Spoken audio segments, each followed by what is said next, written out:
ലോകത്തിലെ ഏറ്റവും വലിയ ഊർജ്ജോൽപാദക രാജ്യങ്ങളിലൊന്നായ റഷ്യയിൽ ചരിത്രത്തിൽ ആദ്യമായി കടുത്ത ഇന്ധനക്ഷാമം നേരിടുന്നു എന്നാണ് അന്താരാഷ്ട്ര മാധ്യമങ്ങൾ റിപ്പോർട്ട് ചെയ്യുന്നത്. ഈ പ്രതിസന്ധി പരിഹരിക്കാൻ ഇന്ത്യയിലെ പ്രമുഖ എണ്ണ കമ്പനിയായ നയാര എനർജി റഷ്യയിലേക്ക് പെട്രോൾ കയറ്റി അയക്കാൻ തുടങ്ങിയിരിക്കുന്നു എന്ന റിപ്പോർട്ടുകളും ഇപ്പോൾ പുറത്തു വരുന്നുണ്ട്. ഒരു കാലത്ത് ലോകത്തിന്റെ ഗ്യാസ് സ്റ്റേഷൻ എന്ന വിളിപ്പേരുണ്ടായിരുന്ന റഷ്യയിൽ ഇപ്പോഴുണ്ടായിരിക്കുന്ന ഇന്ധന പ്രതിസന്ധിയുടെ കാരണം എന്താണ്? ഇന്ത്യ പോലും ക്രൂഡ് ഓയിൽ വാങ്ങിയിരുന്ന റഷ്യയിലേക്ക് പെട്രോൾ കയറ്റി അയക്കുന്ന നയാര എനർജിയുടെ ലക്ഷ്യങ്ങൾ എന്താണ്? വിശദമായി നോക്കാം. സ്വാഗതം ഇൻഡെപ്തിലേക്ക്.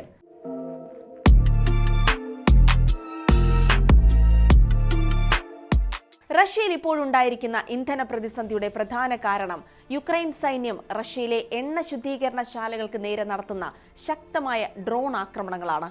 മാർച്ചിൽ തുടങ്ങിയ ആക്രമണങ്ങൾ ഇതിനകം 50-ലധികം റഷ്യൻ എണ്ണ സംഭരണശാലകളെയും ടെർമിനലുകളെയും നിഷ്ക്രിയമാക്കിയിരിക്കുന്നു.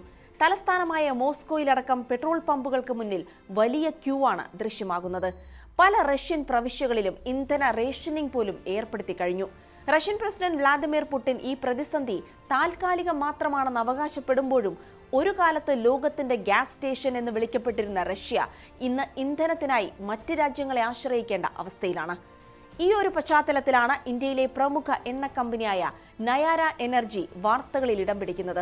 റഷ്യയിലെ ഇന്ധന പ്രതിസന്ധി പരിഹരിക്കാനായി നയാര എനർജി ഉൽപ്പാദിപ്പിച്ച പെട്രോൾ റഷ്യയിലേക്ക് കയറ്റി അയക്കുന്നതായാണ് അന്താരാഷ്ട്ര വാർത്താ ഏജൻസിയായ റോയിട്ടേഴ്സ് വ്യക്തമാക്കുന്നത്.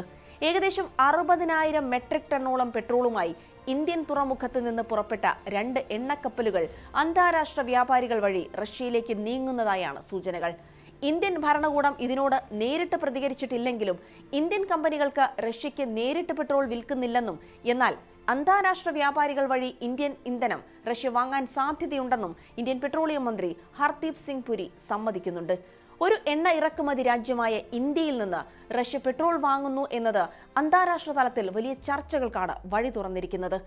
എന്തുകൊണ്ടാണ് റഷ്യ ഈയൊരു നീക്കത്തിനായി നയാര എനർജിയെ തെരഞ്ഞെടുത്തത് എന്ന് പരിശോധിക്കുമ്പോഴാണ് ഇതിന്റെ പിന്നിലെ സങ്കീർണമായ രാഷ്ട്രീയവും ബിസിനസ്സും വ്യക്തമാകുന്നത്.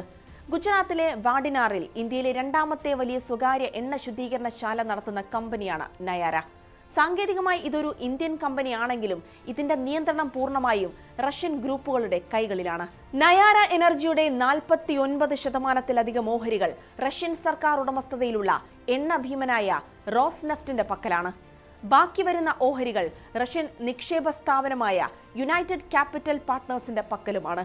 അതായത് നയാരയുടെ ഉടമസ്ഥാവകാശം റഷ്യൻ സ്ഥാപനങ്ങൾക്കാണെന്ന് ചുരുക്കം. അന്താരാഷ്ട്ര ഉപരോധങ്ങൾ നിലനിൽക്കുന്നതിനാൽ റഷ്യയിൽ നിന്നുള്ള വില കുറഞ്ഞ അസംസ്കൃത എണ്ണ വ്യാപാരികൾ വഴി വാഡിനാറിലെത്തിച്ച് ശുദ്ധീകരിക്കുകയാണ് നയാര ചെയ്യുന്നത്. ഇങ്ങനെ ഇന്ത്യയിൽ വെച്ച് ശുദ്ധീകരിക്കുന്ന ഇന്ധനമാണ് ഇപ്പോൾ റഷ്യയിലെ ക്ഷാമം പരിഹരിക്കാനായി അന്താരാഷ്ട്ര വ്യാപാരികൾ വഴി തിരിച്ചെത്തിക്കുന്നത്.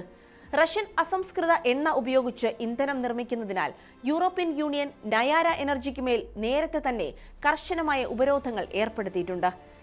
യൂറോപ്യൻ വിപണിയിലേക്ക് ഇത്തരം പെട്രോളിയം ഉൽപ്പന്നങ്ങൾ കയറ്റി അയക്കുന്നതിനും കപ്പൽ ഇൻഷുറൻസ് സേവനങ്ങൾ നൽകുന്നതിനും വിലക്കുണ്ട്. എന്നാൽ അമേരിക്ക ഏർപ്പെടുത്തിയ ചില താൽക്കാലിക ഇളവുകൾ മുതലെടുത്തുകൊണ്ട് റഷ്യയിൽ നിന്നുള്ള ഇന്ത്യയുടെ എണ്ണ ഇറക്കുമതി കഴിഞ്ഞ മാസങ്ങളിൽ സർവകാല റെക്കോർഡിലെത്തിയിരുന്നു.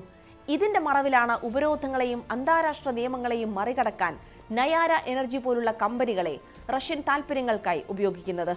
സ്വന്തം നാട്ടിലെ എണ്ണക്കിണറുകൾ ഉണ്ടായിട്ടും റഷ്യയ്ക്ക് മറ്റൊരു രാജ്യത്തിരുന്ന് തങ്ങളുടെ തന്നെ നിയന്ത്രണത്തിലുള്ള കമ്പനി വഴി ഇന്ധനം എത്തിക്കേണ്ടി വരുന്നത് പുടിൻ ഭരണകൂടം നേരിടുന്ന വലിയൊരു തിരിച്ചടിയുടെ തെളിവായിട്ടാണ് അന്താരാഷ്ട്ര നിരീക്ഷകർ വിലയിരുത്തുന്നത്.